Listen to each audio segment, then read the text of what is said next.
Vista. Oído. Olfato. Gusto. Tacto.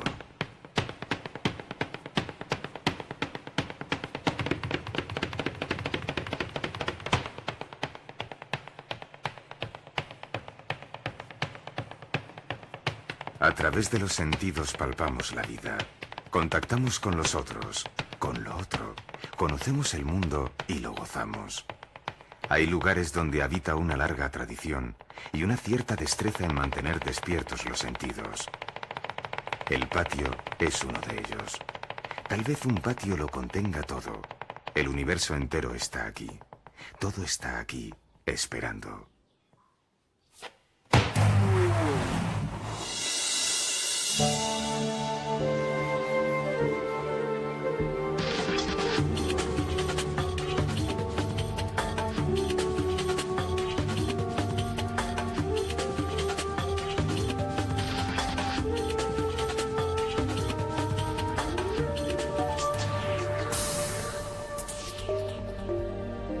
Por su posición estratégica, Córdoba es puerta de Andalucía, tanto en tráfico rodado como por ferrocarril.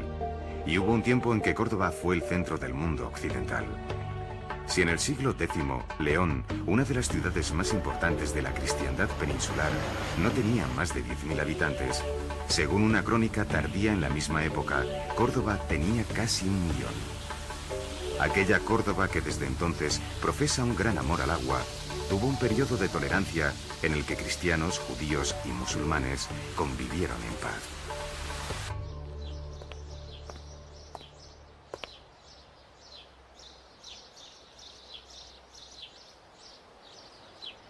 Córdoba fue fundada en el siglo II a.C. por los romanos. Su preponderancia estratégica y económica hizo que en pocos años llegara a ser capital romana de la Hispania ulterior ibérica. En plena Edad Media, gracias a los árabes, judíos y cristianos, fue el centro cultural más importante de Occidente.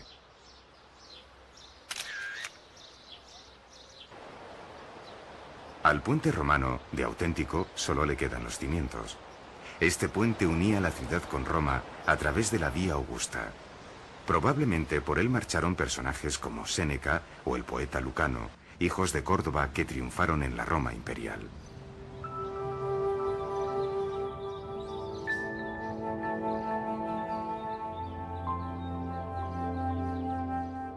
Es innegable la importancia romana en la ciudad.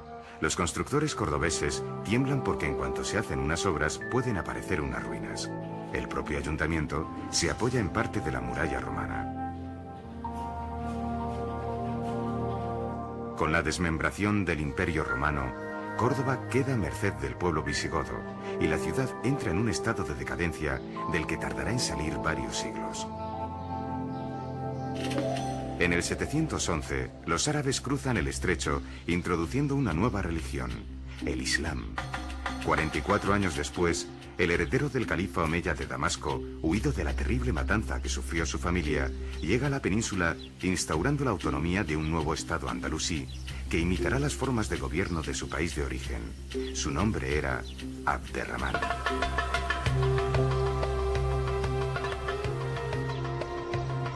La Basílica de San Vicente, compartida durante un tiempo por ambos credos, fue comprada a los cristianos. Atentos, comprada. Y sobre el solar se construyó el edificio más conocido de Córdoba, la mezquita.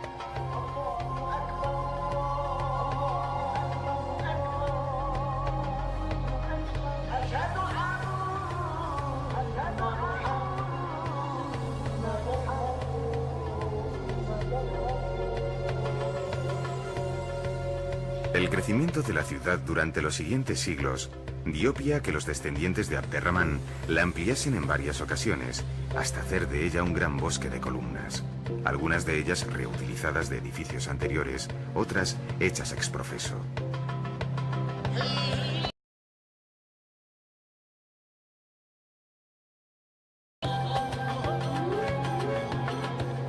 Al final de ese laberinto de fustes de mármol se encuentra la Máxura, lugar reservado al califa, cubierto por una extraordinaria cúpula, y el Mihrab, nicho horadado en el muro a donde los fieles debían orientar sus rezos.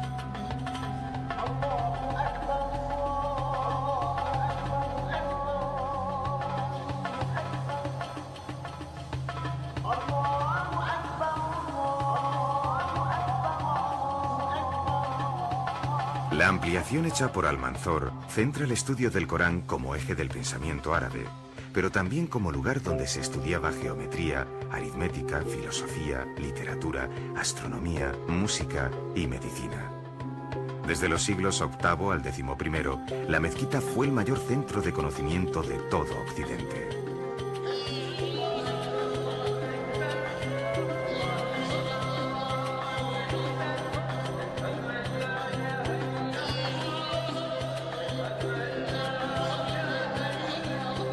El patio de los Naranjos es simple y geométrico, pero en su verdor está latente la sutil presencia del agua, elemento de un fuerte contenido simbólico para un pueblo procedente del desierto.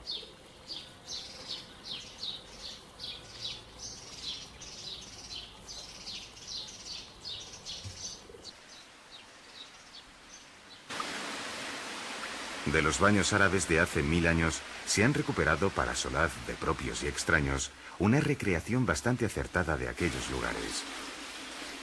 En los tiempos que corren, el hedonismo se ha convertido en uno de los sustantivos más deseados, y todo el que puede se siente un emir a tiempo parcial en tarifas que incluyen quiromasaje o aromaterapia.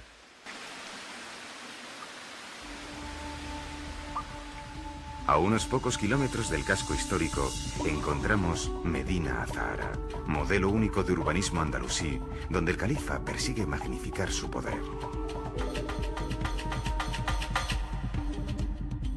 La ciudad se instaló en un altozano y se organizó en terrazas.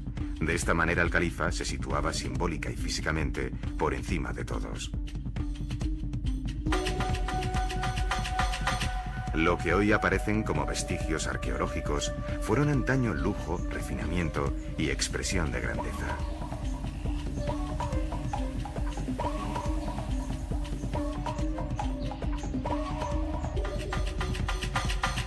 A medio camino entre mito y realidad, algunos cronistas árabes relatan que había perlas gigantes colgando de techos de oro, fuentes de mercurio y un sinfín de maravillas dignas de los cuentos de las 1001 noche.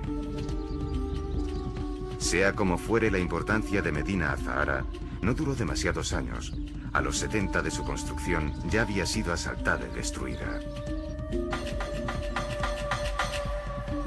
Estos capiteles se llaman de avispero porque recuerdan el perfecto laberinto de los enjambres, pero también evocan los vericuetos finísimos de los orfebres.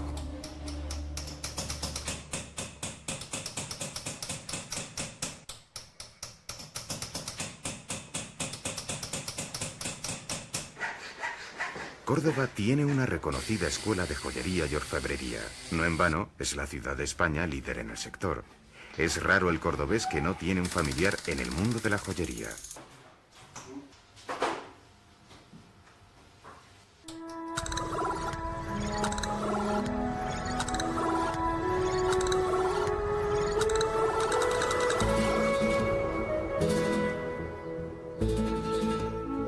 El casco histórico de la ciudad está plagado de lugares que invitan al reposo y a la contemplación. Entre ellos la famosa calle del Pañuelo, llamada así porque su anchura es precisamente esa, la de un pañuelo.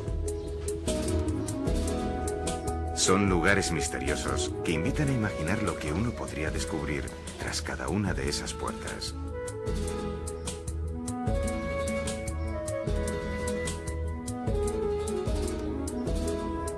Uno puede mirar hacia arriba y contemplar las flores, los balcones y el intenso cielo azul de Córdoba. Pero si la vista cae al suelo, choca con el empedrado de calles y casas, en la que muchos artistas anónimos han hecho dibujos extraordinarios y únicos. Cuando en verano los intersticios del empedrado se cuela el agua de las mangueras, en las horas siguientes los suelos rezuman un frescor necesario.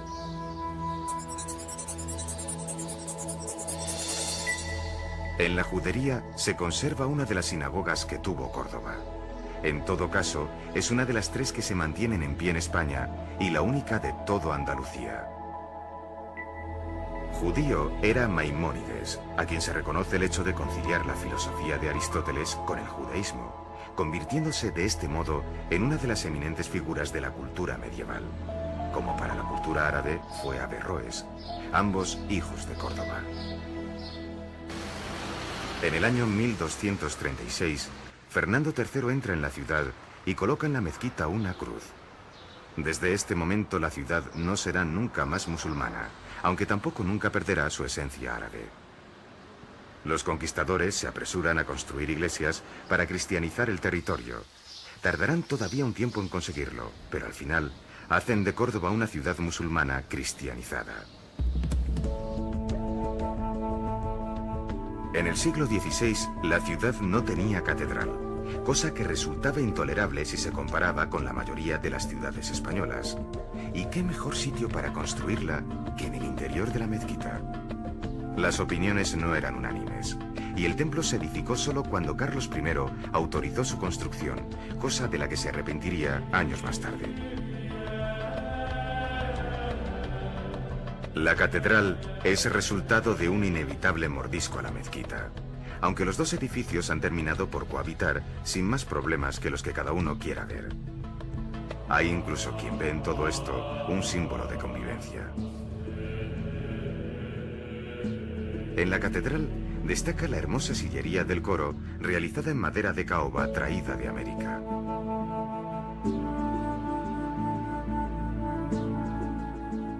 En Córdoba casi todo el mundo tiene un familiar que se llama Rafael. Desde que se cree que en el siglo XVI apareciese para suprimir una peste, el arcángel San Rafael parece una obsesión de la ciudad entera. Solo triunfos, que es como se llaman estas elevaciones, hay más de 20.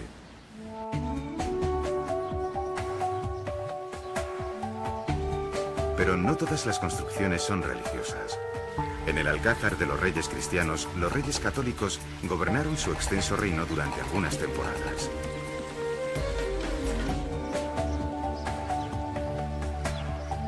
Si los árabes creen que los jardines son una representación simbólica del paraíso, muchos turistas nórdicos que pasean por aquí un día de sol en primavera están convencidos que esto es el mismísimo cielo.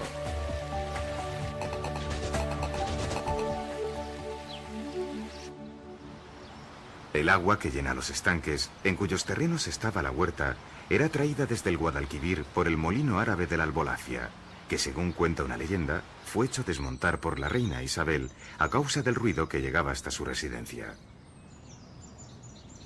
Los sotos de la Albolafia es hoy lugar protegido. Su vitalidad habla del buen estado de salud del que todavía goza el Guadalquivir a su paso.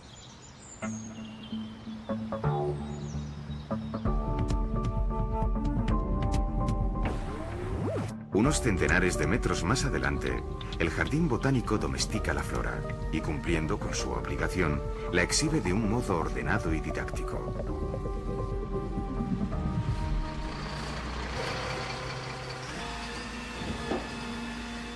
Córdoba es una ciudad que presume de tener una gran conciencia ecológica. La materia orgánica se separa desde el origen, dando lugar a la fabricación de un magnífico compost que recupera los suelos agrícolas de la zona.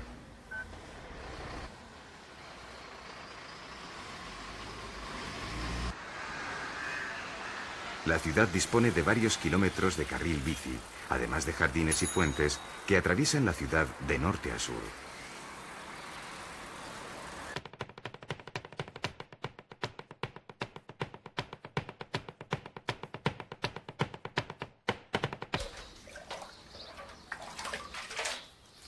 Cuando aprieta el calor, los cordobeses se refugian en sus patios.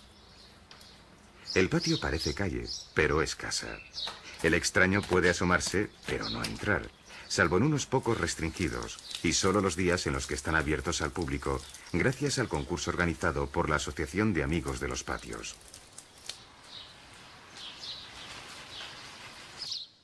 Además de patios populares, los hay señoriales y distinguidos. Pero si un vendedor de patios quisiera confeccionar un buen muestrario, se decidiría por el Palacio de Viana. En su interior hay nada menos que 12.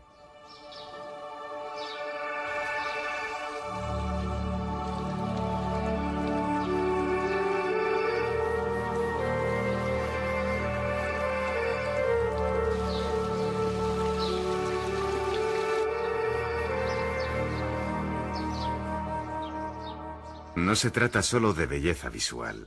Los patios del Palacio de Viana los podría gozar un ciego.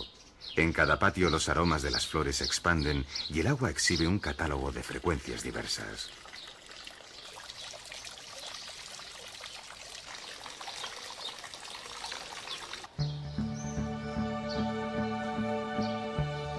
No hay mal que por bien no venga. Gracias a que la colonización americana no benefició demasiado a la ciudad, Córdoba mantuvo inalterable su especial atractivo medieval. El enriquecimiento lento pero progresivo permitió que se construyera la Puerta del Puente a modo de arco triunfal, que se transformara a las necesidades del momento el Palacio Episcopal, o que las familias más acomodadas construyeran sus residencias renacentistas. Reformada en el siglo XVII, la Plaza de la Corredera se utilizó, entre otras cosas, para festejar corridas de toros, que en Córdoba tienen peso específico. De aquí eran Lagartijo, Machaquito, Guerrita y Manolete, más conocidos por el sobrenombre de los Califas. De aquí también es Manuel Benítez, el cordobés naturalmente. Los diestros tienen un barrio, un museo taurino e incluso una iglesia propia.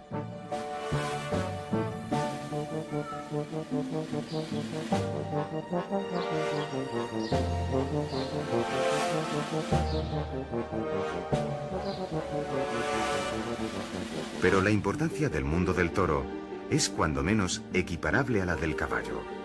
Pocos saben que estas son las caballerizas más antiguas de España, y son menos aún los que conocen que en estas cuadras, debido a cruces genéticos patrocinados por Felipe II, se obtuvo la raza conocida en todo el mundo como caballo español.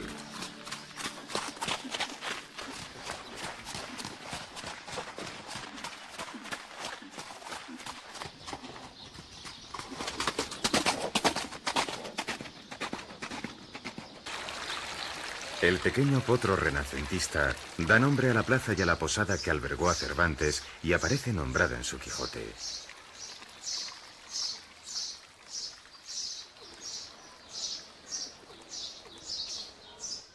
En muchas de las tabernas y restaurantes para todos los bolsillos es posible disfrutar de la gastronomía típica. Son lugares vivos y llenos de encanto que no han cedido a la fuerza del turismo, ya que los propios cordobeses los visitan con frecuencia.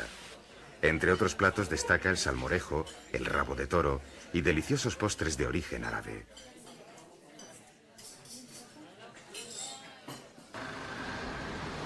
El antiguo convento de la Merced es uno de los más importantes edificios barrocos.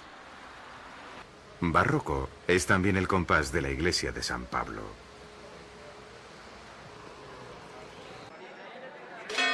Entrañablemente unida al barroco, la Semana Santa permanece viva.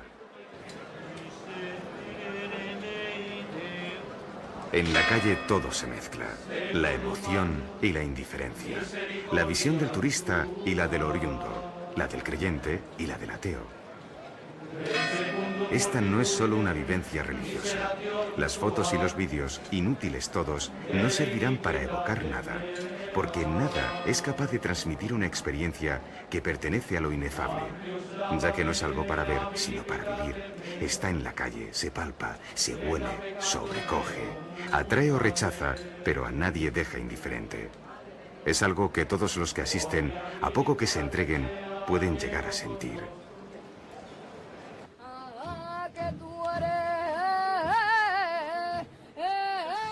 El amor. La historia de esta cofradía se remite a la historia del propio barrio, El Cerro, un barrio obrero de hace 50 años. Desde 1985 se da el hecho insólito de que la Virgen es procesionada por costaleras. Las mujeres han sometido sus cuellos al esfuerzo brutal de levantar entre todas más de 3.000 kilos. Debajo del paso, durante horas, se convierten en invidentes voluntarias que obedecen las órdenes del capataz.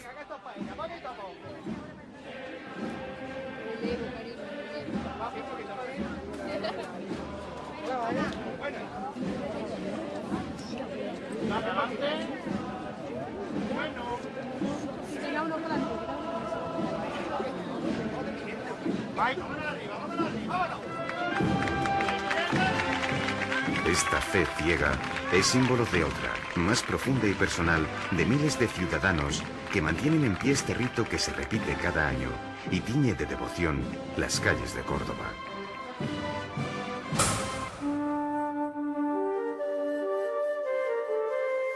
El siglo XIX fue agitado en toda España, y no podía serlo menos en Córdoba. Enfrentada valerosamente contra la dominación francesa, la ciudad participó en la revolución que derrocó a Isabel II. El Círculo de la Amistad es uno de esos sitios magníficos y despoblados que algunas ciudades mantienen a modo de santuario. No hay que dejarse engañar por el vacío de las salas. La ausencia tiene también su presencia.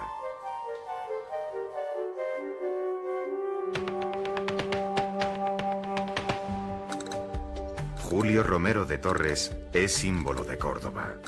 La ciudad lo ha honrado con un museo en lo que antaño fue su casa. ¿Quién no recuerda a sus mujeres en alguno de los billetes de las desaparecidas pesetas?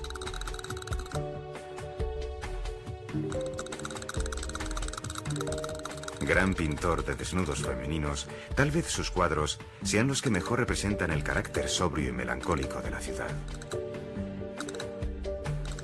Junto al Museo del Pintor se encuentra el Museo de Bellas Artes, entre cuyos fondos destaca parte de la obra de un famoso escultor, también hijo de la ciudad, Mateo Inurria.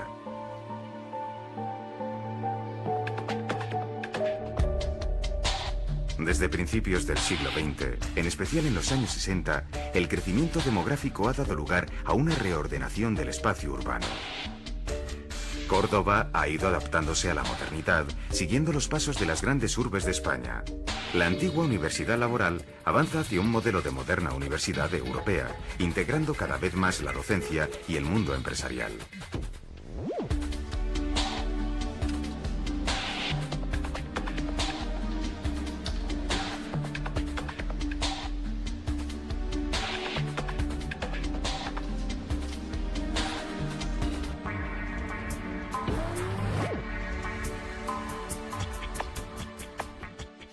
Hola, buenos días. ¿Tenía cita a las 12:30? Sí, pase que la están esperando. Vale, muchas gracias. El Hospital de la Facultad de Veterinaria no solo incorpora moderna tecnología para investigación y enseñanza, sino también para la utilización rentabilizada de sus instalaciones, tan necesaria en un enclave ganadero de primer orden.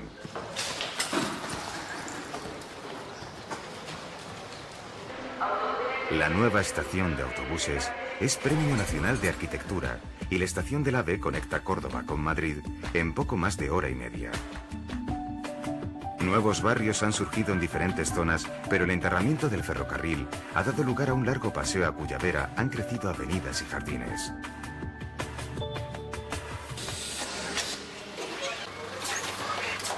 Las instalaciones del Hospital Universitario Reina Sofía están a la par de cualquier gran ciudad y ocupa una posición de liderazgo en lo que se refiere a trasplantes, asunto en el que España es pionera.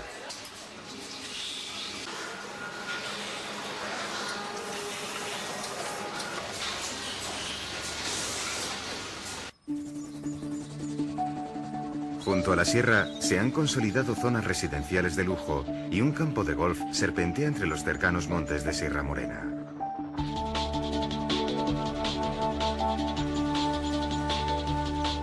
La sierra alberga pequeñas ermitas y también el monasterio de San Jerónimo de Valparaíso, en manos privadas desde la desamortización y que lamentablemente no es visitable.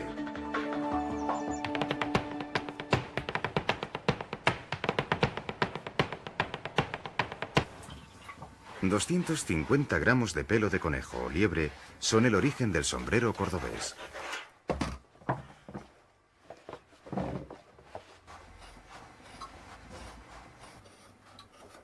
El auténtico sombrero cordobés se hace en colores sobrios y es alto para crear una cámara de aire y soportar mejor las altas temperaturas de esta tierra.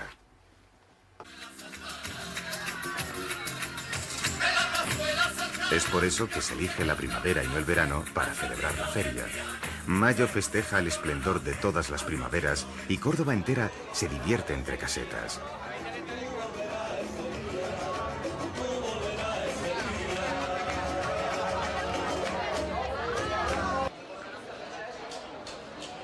Si característicos de la primavera cordobesa son los puestos callejeros de caracoles, para apagar la sed, además de cervezas, moriles y montilla, muchos toman Vargas, que no es más que una forma popular de llamar al Valdepeñas con gaseosa, bar gas.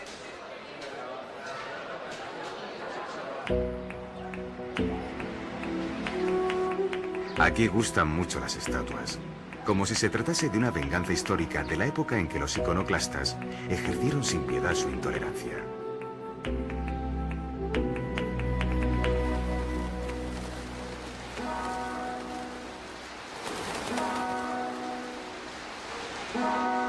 Gonzalo Fernández de Córdoba, el gran capitán, creador del ejército profesional, también tiene estatua.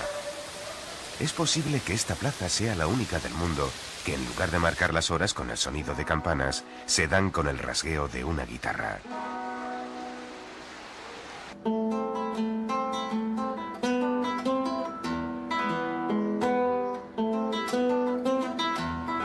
La madera clara de ciprés forma la caja de la guitarra flamenca, aunque los expertos dicen que el éxito está en tapa.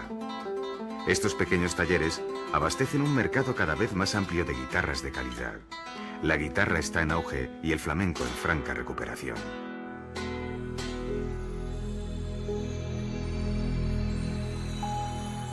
Todo es posible en esta hora mágica, en la que Córdoba entrega a sus habitantes el frescor de sus noches, el rumor de sus fuentes y el aliento de sus flores. Por la noche, los amantes del paseo tienen ocasión de liberar su imaginación y dejarse seducir por el encanto sugerente de la ciudad. Pero la belleza extrema de la ciudad no está solo en pasear por sus calles estrechas, sino en pensar que en uno de los momentos más crueles de la historia de la humanidad, en plena Edad Media, en esta ciudad vivieron en armonía cristianos, árabes y judíos. No fue convivencia fácil ni duró para siempre. Pero mientras aquello fue posible, Córdoba le estaba enseñando al mundo una lección preciosa que tal vez algún día aprenda.